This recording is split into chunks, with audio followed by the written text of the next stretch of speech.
Hi, how are you guys? Welcome to another episode of the Hope Akedika show with your very own Hope Akedika.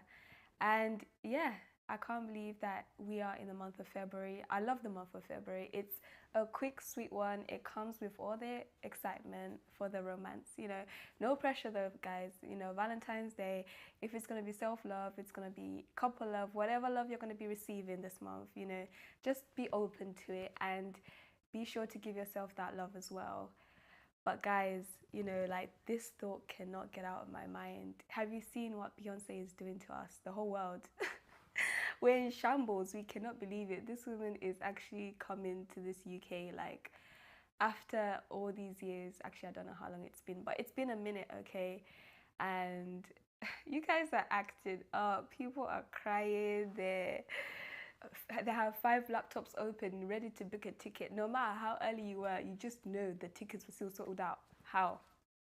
How are all the tickets gone in the very first couple of minutes, in the very first hour? I'm talking about the big shows anyway, like the London ones and stuff like that. But yeah, personally, I don't know if I would ever actually go to a Beyonce concert, I know that sounds like, Hope, what are you saying? Are you okay? I don't know, I have this fear of going to a Beyonce concert.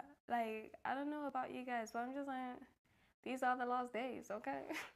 And since we're doing some things questionable, but I do love me some B. And, whoever got that tickets, whoever's going, shout out to you guys. But there are a few shows that I do want to go to this year. Like there's Kid, there's Arya Star, there's Fali. Guys, I don't even know, a girl can dream, because how many shows can one attend in 1 year? Yeah, it's very, very unlikely, but for you guys who are going, please enjoy for me. And yeah, be sure to record the full experience like you guys do. Anyway, you know how you do. But I can't believe it, man. Beyonce is actually coming. How are you guys feeling about that? I know it's not the biggest news in the world, but it's a big deal, okay? The streets are calling for the people, them. But how are you guys doing? Is anybody going to be talking to me today? I hope you guys are going to get involved in the discussion, because I want to be seeing you guys talking to me and getting involved in the discussion. Please don't forget to share the live, because it's still very much at the beginning. Share it with someone right now. Make sure that you like, comment, and subscribe as well. And yeah, share the live so other people can get involved in the discussion. But guys, so today's first headline coming up is Mayor of London has launched the biggest ultra-low emission zone, which entails of Londoners with heavy polluting vehicles being offered £2,000 to go green. And yeah, there's a video I want to quickly show you just to get into the story.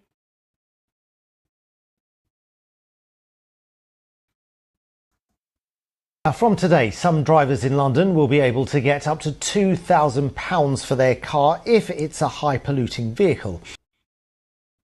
Scrap their car ahead of the expansion of the ultra-low emission zone later this year. Well, the Mayor of London justified the expansion by criticising drivers of polluting vehicles. To our political editor, Tim Donovan. Their vehicles are leading to additional pollution, additional premature deaths that have to pay to drive their polluting vehicles in London. You accept there's not going to be enough money to go around here? There's going to be a lot of disappointed people that aren't going to get any money from you. That's exactly what people said.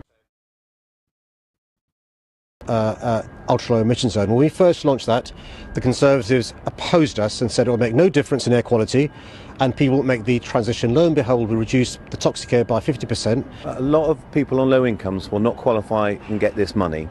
Do you saying this is enough? Are you really not going to put more into scrappage? Outer London are already compliant. More than 94% of vehicles in central and in London are already compliant. There are a small number of vehicles that aren't compliant. Our scrappage scheme, the biggest ever, the biggest in the country, will be supporting more low-income families, will be supporting more sole traders, more businesses and more charities, and we're lobbying the government for more support. There you go, guys. A measly £2,000 to get rid of your vehicle that probably gets you to work gets your kids to school, and just gets you around in your day-to-day life. Like, seriously, guys, like, the guy is justifying the fact that people have complied to being offered what they've been offered, to scrapping their cars, as justification for not offering people more. Because when you think about it, people probably spend 2 grand on their car quarterly, or half in the period of half a year, to either maintain their car, insure their car, the petrol. Actually, quarter, that's pretty much how much they would spend on their car, and that's all you're offering. And what do you expect them to do with this 2 grand? Do you expect them to be able to buy a new car? Because the only place they're getting a car for 2 grand is Facebook Market. And those cars are not going to be, they're just going to be as bad as the one they probably had, or even worse. Because who's selling a, a good vehicle for 2 grand? Do you know what I mean? Like, it's not even beginning to solve the problem. The fact that he's justifying, and the guy literally put in, he thought he was slick with it. He was like, oh, these high polluting vehicles cause death. I'm like, okay, maybe yes, the the effects that build up, like, eventually can lead to that. It's the same way all kind of pollution eventually over time can contribute to someone's poor quality of health.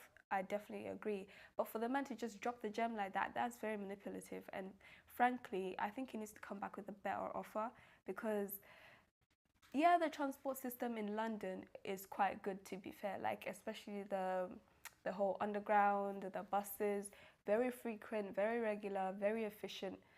But there are some people who travel in completely different zones right now. This is me talking London. You imagine you live in zone 1 and you need to travel to zone 4. I don't know how accessible that route is for some people, and that's why they've continued to drive and chosen to drive, because they have weighed their options. I'm pretty sure people have used their own mind to calculate for themselves whether or not that, yeah, this is the best travel route for me, or this is the best mode of transportation for me personally as a person. But now they want to take that away from people. But what is being offered as well is not good enough, honestly. Like, yeah, we want a greener zone, we want a, but the city has grown so much, and trying to contain it in this way, I don't know if he's going to see the results that he's expecting to see. I mean, there has been a reduction in some areas. Some areas have gone greener, and I think that's great for them. But yeah, I don't know. The strategy has to change up. Like, it has to change a little bit. And this is just talking for London. I'm sure other cities, we don't really, I don't know, I can't think of a city that's got a similar struggle when it comes to congestion and cars. I mean, Birmingham, yeah, we get a little traffic here and there, but it's mostly around rush hour. After that, it just clears up. Yeah, you can pretty much get from point A to point B, within a certain time without being stuck in traffic for 2 hours. So maybe I'm talking from a place of ignorance, but yeah, not a lot of people are going to be too happy about that one. We shall see. And he's also saying businesses and charities. So it's just not applying to people alone, it's also applying to organizations, like smaller organizations. So yeah, if you're eligible and you think it's something that works for you, do check it out. But for all the other people who are under pressure, honestly, I kind of feel, I feel for them, because they are literally being put under so much pressure, and all these fees, all these areas they drive through, all these fees being applied to their car. And I get it. They have a mission, and they've put in the plans to see it through. But yeah, it's a sticky one. It's a sticky one for them. And you know what? I love the passion that has gone into this, the whole going green. Like, I love the passion that the mayor has for this. And this is a passion I also equally want to see in other departments of the government, especially when it comes to, like, the Department of National Crime Agency and the Department of Education. Like, the way they implement a scheme and they make it happen no matter what. This is what needs to happen when it comes to crime prevention, because I'm sure a lot of people have already seen this, that the UK has been reported for the highest corruption levels ever that it's ever been at. It's been reported recently, and it's in correlation with, how the economy is operating at the moment as well. Like, if the economy is at its lowest, crime rate is at its highest, like, people are going to do what they're going to do. People are going to do what they need to do to eat. And I'm not encouraging crime at all whatsoever. But you can clearly see that there's a state of desperation here. People need solutions to their problem. They need solutions to their financial problems. And there are some people who are taking the route that is not the best route. It's not the best solution. But people are feeling they've been cornered. They feel like that's all the options that they have. But if the government wants to see a reduction in crime, they need to increase opportunities for people. They need to increase youth centers. Like, I don't know why. And I remember as a teen, I remember all the youth centers just slowly disappearing on us. Like, there's a whole generation who don't even know that there were such things as youth centers, like that you could find in every local neighborhood that you could go to. You would find that they would be able to go there and just be able to do activities and have access to, educational resources, and there would be like people you could talk to as if like, just like walk in. But a lot of young people don't know that because they've not got to experience that. And I was fortunate enough to be one of the last generations. I'm not saying, I don't know if they're completely gone now, but a lot of it seems to be more catering to juveniles, catering to once the problem has already happened and now they're dealing with it rather than preventing it. And instead of just admitting, you know what, we messed up, we shouldn't have removed that support system for young people, and we should have continued to invest in that and put into that as a country. Now we're seeing the consequences of it spilling over, and we're seeing how young people are resorting to the worst crimes and, even petty crimes, not necessarily the worst crimes, but even petty crimes. And those things, they lead up, a lot of people, once, like in the mind of a teenage boy or a teenage girl, once you commit a petty crime, you get away with it. You kind of sort of become like, oh, I'm untouchable. And then you do the next thing. Before you know it, you're doing the next thing. And before you know it, these young kids are getting involved in things that they can't come back from. Now they have somebody holding what they've done against them over their head. And it's become a thing of they're being threatened to remain in this position, to continue to commit these crimes and continue to associate with criminals as well, people who are operating on a big level. I just want to quickly say hey to my girl Susanna. I love having you here. Like, I feel like this is our conversation most of the time. Yep, the funding has gone, prioritizing other pointless things, honestly. And I'm not even gonna lie to you. Like, recently, I only discovered that there's funding that goes into summer camp activities, which I think it's great. And I was involved in it myself just the summer gone. And there was, money was put there, but the advertisement was not put in. The kids were not informed of these activities. The parents were not informed of these activities available to their kids. So this money has been put into all these foundations and academies to create this summer camps and opportunities for kids, but the kids are not showing up. Why? Because there's this lack of communication. The schools are not communicating this to the parents to say, you know what, over summer, these are the things you can get your kids involved with. But then it's not the school's fault either, because whichever organizations are doing this, and the local councils especially, are not working cohesively with the education sector to make these things more effective, essentially, than to make them more to fulfill the purpose that they've been created to do. And at the end of the day, it just comes down to actually caring. It comes down to actually caring about these children, their safety, their mental health, their well-being. And you know, at these summer camps, they're being fed, they're being looked after. People know where they are, they know what they're doing. They're not getting involved in mischievous things. So, you know, like I said, the investment, it needs to go back to the young people and in young people, because you spend so much time now chasing these young guys saying knife crime has gone up, you know, um, abuse of drugs and dealing and all these things. But who was watching on these young kids when they first started moving around in the streets, having nowhere to do, being very idle?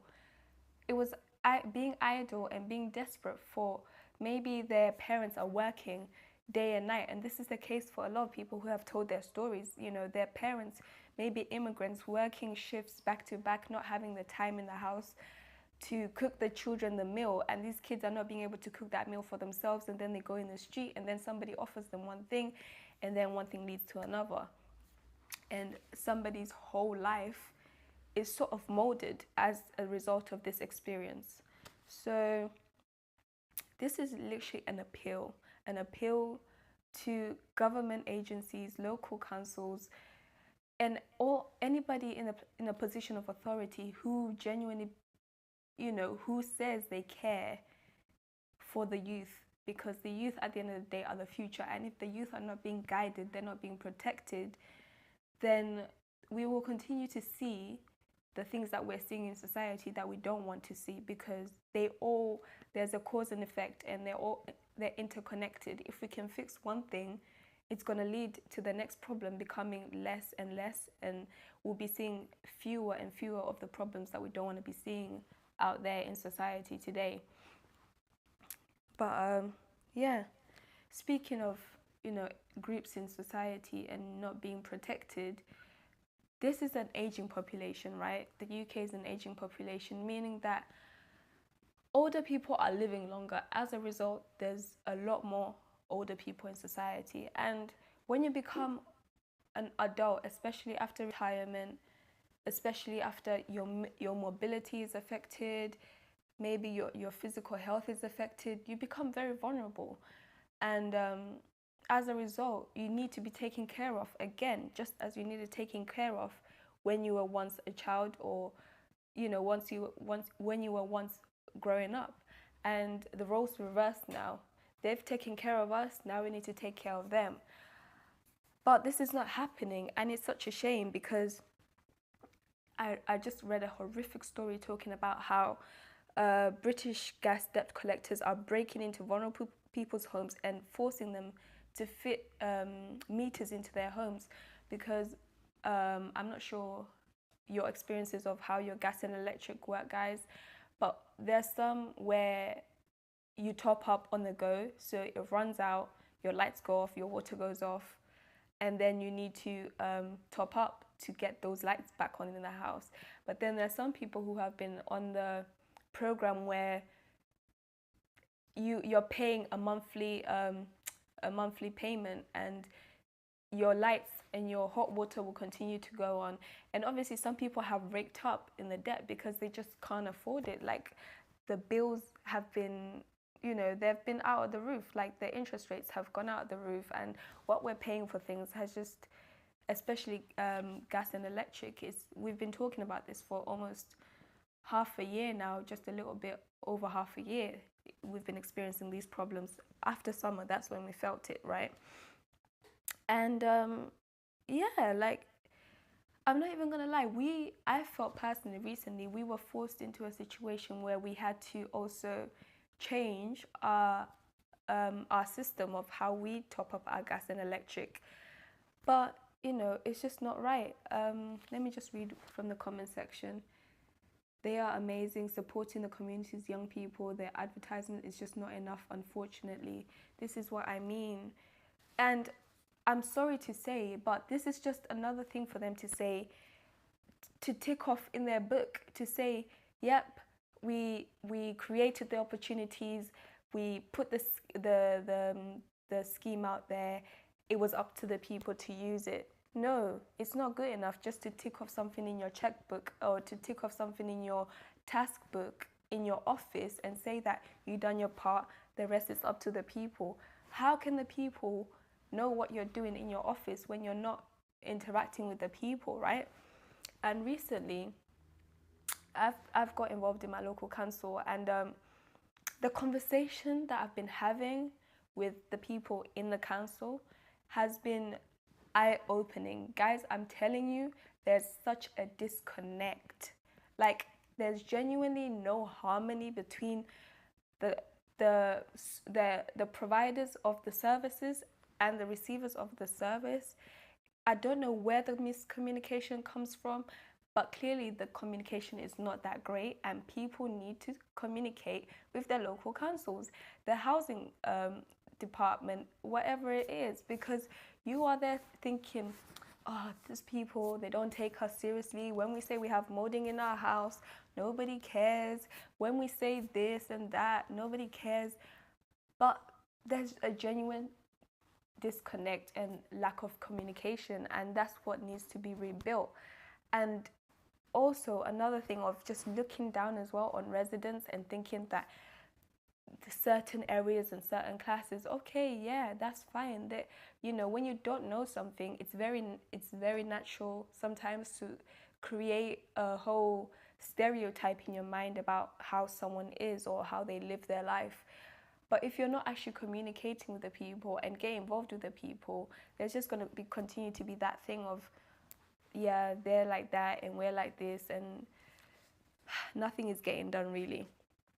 But no, honestly, it's disgusting what these energy companies are doing, and I'm so glad it's getting called out because it's not gone unnoticed. Even I feel like they were forced to speak up on this because people were not going to be quiet on this one. Like, it was one of them ones where people were going to speak up. Like, there's no way you can do that. Force your ways into people's homes and be like, you don't pay, the lights go off, they're off.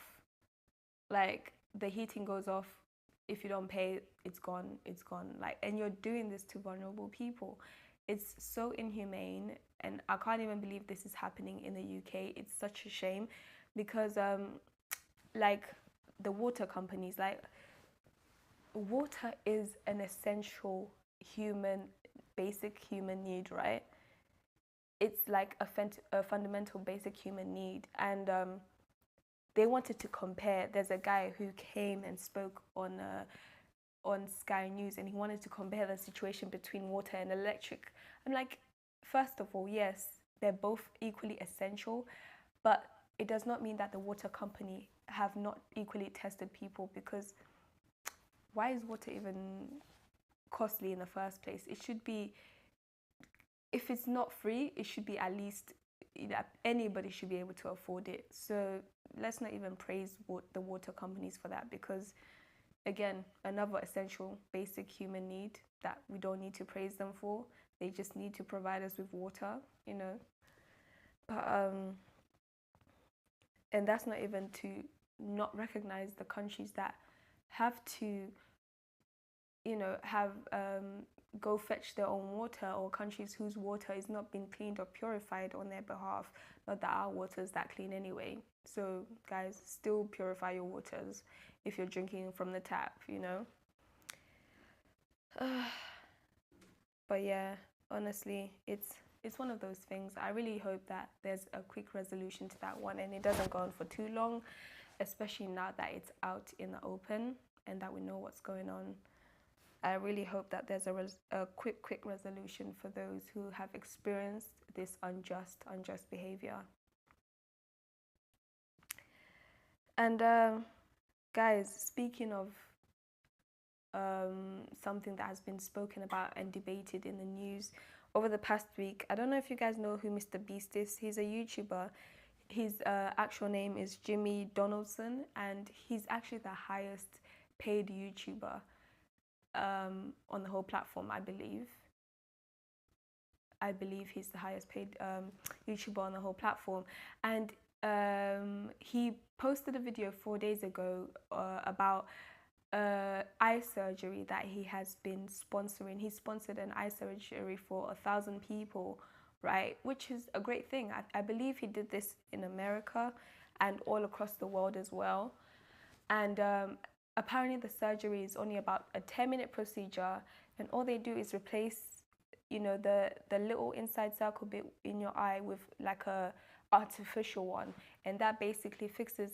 So these people, I don't believe that they were 100% blind. I believe that these are partially blind people. But yeah, and he's been criticized for this, and one of the main comments that I saw was the responsibility of charity work should not be put on influencers and stuff like that. And I'm just like, first of all, we've been receiving charitable acts from people in the position of influence, actors, singers. Once they make it and they have all this money, what do? They support a charity, or they go to a country in Africa or Asia or wherever, and they do their good deeds, right? So that, you know, they can show us how great of a person they are, which is amazing. So what's the difference for this man to do this good deed? Why do people have anything bad to say about this man doing a good thing? And he has the financial ability to do that. And also people are like, oh, it's for views, it's for gains.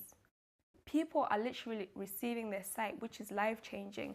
Kids, their whole life, their future has changed as a result. People who had to be dependent on the government for support have the potential to now go and, you know, be able to provide for themselves and their families. So literally, not just a man doing something for views, but lives actually literally being changed. But yeah, a lot of people had a lot of bad things to say about that, which I don't really understand. I'm still trying to comprehend, but yeah, no, absolutely did not make sense to me. And I wish him all the best. I hope that he does not allow this to affect him in any way, and he continues to be who he is, because, you know, this is who he is. He's done this many times before, giving a lot of his wealth to those who truly need it, and being a good citizen in society and being an example. So good for him. And he's only 24, so kudos to him. And I hope that he can do many, many more things with his acquired wealth.